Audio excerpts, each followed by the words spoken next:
Hello everyone, আসসালামু আলাইকুম। অনেক দিন পরে আমি আবারও একটি ভ্লগ নিয়ে চলে আসলাম। সময়ের অভাবে অনেক দিন ধরেই কোনো ভ্লগ দিতে পারছিলাম না। তো খুব রিসেন্টলি কক্সবাজার থেকে ঘুরে এসেছি। একটা সুন্দর ট্যুরের জন্য কিন্তু একটা সুন্দর হোটেলও খুবই গুরুত্বপূর্ণ। তো কক্সবাজারে কিভাবে খুব অল্প খরচে এমন সুন্দর একটা সি ভিউ রুম পাওয়া যেতে পারে, কিভাবে গেলাম, কত টাকা খরচ, সব কিছু মিলিয়ে আজকের আমার এই ভিডিও। আশা করি ভিডিওটা স্কিপ না করে পুরোটাই দেখবেন। তো আমরা ট্রেনে ঢাকা গিয়েছিলাম। ট্রেনে আমরা খুব সকাল সকালই পৌঁছে গিয়েছিলাম। তো হোটেলে ফার্স্টেই ঢুকে দেখলাম হোটেলের পরিবেশটা বেশ সুন্দর। বড় একটা লবি ছিল, পাশে এখানে একটা ফুড কাউন্টার ছিল। তারপরে এখানে হোটেলের যে যাবতীয় কিছু কাজকর্ম থাকে সেগুলো করতে করতে আমি লবিটা ঘুরে দেখছিলাম।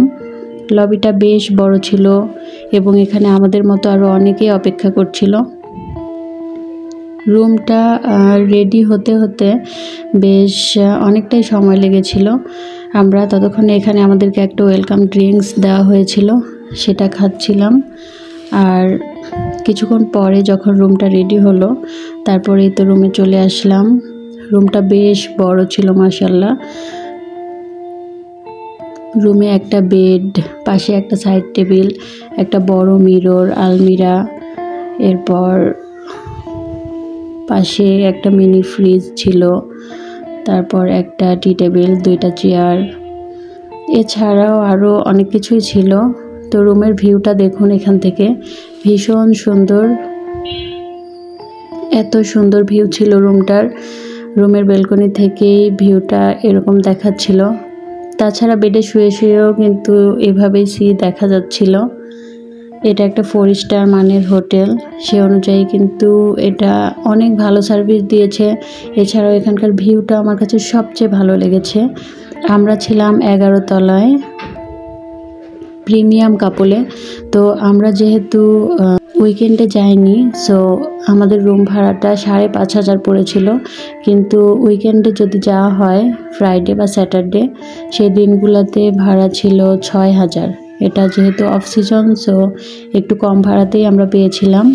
সিজনে হয়তো ভাড়াটা আরও বেশি। এরপর পরের দিন সকালে এখানে ফ্রি বুফে ব্রেকফাস্ট ছিল। তো ব্রেকফাস্টে অনেকগুলো আইটেমই ছিল। তো চলুন দেখা যাক কী কী ছিল। এখানে সালাদ, শসা ছিল, লেবু, মরিচ, পরোটা ছিল, তারপর পরোটার সাথে ডিম ভাজা ছিল, নুডলস ছিল, চাউমিন। এরপরে এখানে পাস্তা ছিল, তার পাশে ছিল বিরিয়ানি ছিল, একটা সবজি ছিল, সবজিটা খেতে বেশ মজা ছিল। এখানে মুগ ডাল ছিল, তারপর ডিম ভুনা ছিল। এখানে পাশে এখানে সেমাই ছিল, সেমাইয়ের পাশে সুজির বরফি ছিল, বাট সেটা এখন ফুরিয়ে গিয়েছিল মাঝখানে, সেই সময় ভিডিওটা করেছি। এখানে একটা স্যুপ ছিল, পাশে আরও কিছু আইটেম ছিল, ব্রেড ছিল, বাটার ছিল, জ্যাম, জেলি, কিছু ফল ছিল ওই পাশে, সেগুলো আর ভিডিও করা হয়নি। তো ওভারঅল হোটেলটা আমার অনেক ভালো লেগেছে। হোটেলটা হচ্ছে সি মুন হোটেল। তো আপনারা চাইলে এখানে ঘুরে আসতে পারেন, আশা করি অনেক ভালো লাগবে। আমাদের ভীষণ ভালো লেগেছে, সার্ভিস এবং ভিউ সব কিছু মিলিয়ে হোটেলটা অনেক ভালো ছিল। তো আজ এ পর্যন্তই, সবাই ভালো থাকবেন, আমাদের জন্য দোয়া করবেন। আল্লাহ হাফেজ।